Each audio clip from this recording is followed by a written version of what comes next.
Good morning. నేను doctor Padmaja, Vijayawada మెడ్సీ hospitals. మీ అందరికీ తెలిసిందే విజయవాడలో వరదల వల్ల చాలా పెద్ద క్రైసిస్ ఉంది. సో, దీన్ని గవర్నమెంట్ పరంగా, డాక్టర్స్ పరంగా, డిఫరెంట్ కమ్యూనిటీస్ పరంగా అందరూ ఎంత హెల్ప్ చేయాలి అంటే ముందుకొచ్చి చేస్తున్నారు. ఆహ్, ఈ మెసేజు ఈ వరదలు, వానల్లో చిక్కుకున్న వాళ్ళకి తీసుకోవాల్సిన జాగ్రత్తల గురించి. ఎస్పెషల్లీ విమెన్‌కి ఆహ్, ఆహ్, ఈ ఈ వరదలాగా నీళ్ళు వచ్చినప్పుడు డ్రైన్ వాటరు, మనకి మున్సిపల్ వాటర్ ఏదైతే సప్లై అవుతుందో ఇవన్నీ కంటామినేషన్స్ చాలా చాలా చాలా ఎక్కువుంటాయి. అందుకు తాగే నీళ్ళు బాటిల్డ్ వాటర్ తప్ప వాడొద్దు. ఆహ్, మిగతాది మీకు మున్సిపల్ వాటర్ వచ్చినా కూడా డ్రింకింగ్ వాటర్‌ని నీళ్ళు క్యాన్ హ్మ్. దాన్ని అలా అన్నా వాడండి. లేదంటే బాగా కాసి మరగనిచ్చి 7 నిమిషాలు ఉంచి దాన్ని అలాగే చల్లారిన తర్వాత చేతులు లోపలికి ముంచకుండా ట్యాప్‌లో లాగా ఎట్లా అన్నా హ్యాండిల్ చేసేటట్టు ఉండండి. ఎందుకంటే మనం డిఫరెంట్ సర్ఫేసెస్ టచ్ చేసినప్పుడు మన చేతి నిండా బాక్టీరియా ఉంటాయి. మళ్ళీ మనం గ్లాస్ ముంచి లోపల ఉంటే దాన్ని కంటామినేట్ చేసిన వాళ్ళం అవుతాము. ఇంకోటి ఈ టైంలో జలుబులు, దగ్గులు చాలా ఎక్కువుంటాయి. ఎందుకంటే తడుస్తారు, కాళ్ళు వెట్టవుతాయి, కాళ్ళకి ఫంగల్ ఇన్ఫెక్షన్స్ ఉంటాయి. స్కిన్ ఇన్ఫెక్షన్స్ చాలా ఎక్కువ. ఎందుకంటే ఆ నీళ్ళల్లో ఏ బాక్టీరియా కలిసొచ్చినాయో తెలీదు. అదే ఆడవాళ్ళకి పర్టిక్యులర్‌గా యూరినరీ ఇన్ఫెక్షన్స్, వెజైనల్ ఇన్ఫెక్షన్స్ ఎక్కువ రావచ్చు. ఫుడ్ హైజీన్ లేకపోతే లూజ్ మోషన్స్, వామిటింగ్స్ రావచ్చు. హైడ్రేషన్ మెయింటైన్ చేయటం చాలా ఇంపార్టెంట్. సింపుల్ టెక్నిక్ 1 లీటర్ బాటిల్‌లో ఓఆర్ఎస్ ప్యాకెట్స్ ఉంటాయి. ఎలక్ట్రాల్స్ ప్యాకెట్స్ ఉంటాయి. దాని మీద ఇన్‌స్ట్రక్షన్స్ చదవండి. ఆ ప్యాకెట్ ఎన్ని నీళ్ళకి సరిపడా ఉంటుంది అనేది.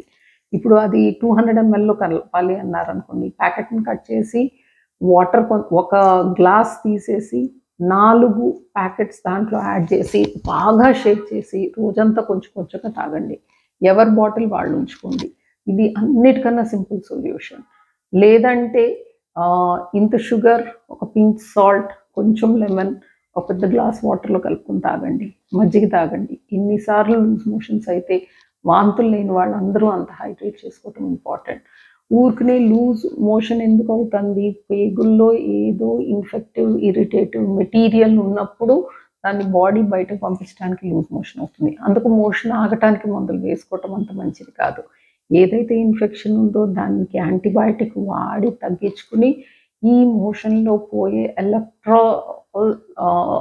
ఎలక్ట్రోలైట్స్ ఏదైతే ఉంటాయో అవి ఎలక్ట్రాల్ ద్వారా తీసుకోండి. కొబ్బరి నీళ్ళు తాగండి. మజ్జిగ తాగండి. డిఫరెంట్ ఫుడ్ ఏదైతే వస్తుందో దాన్ని ఓవర్ నైట్ స్టేల్‌గా ఉంచకుండా ఫ్రెష్‌గా తినటానికి చూడండి. వీలైతే ఫ్రూట్స్ తీసుకోండి కొంతవరకు. సాఫ్ట్ డ్రింక్స్ అస్సలు తీసుకోవద్దు. ఈ జాగ్రత్తలు పాటించండి.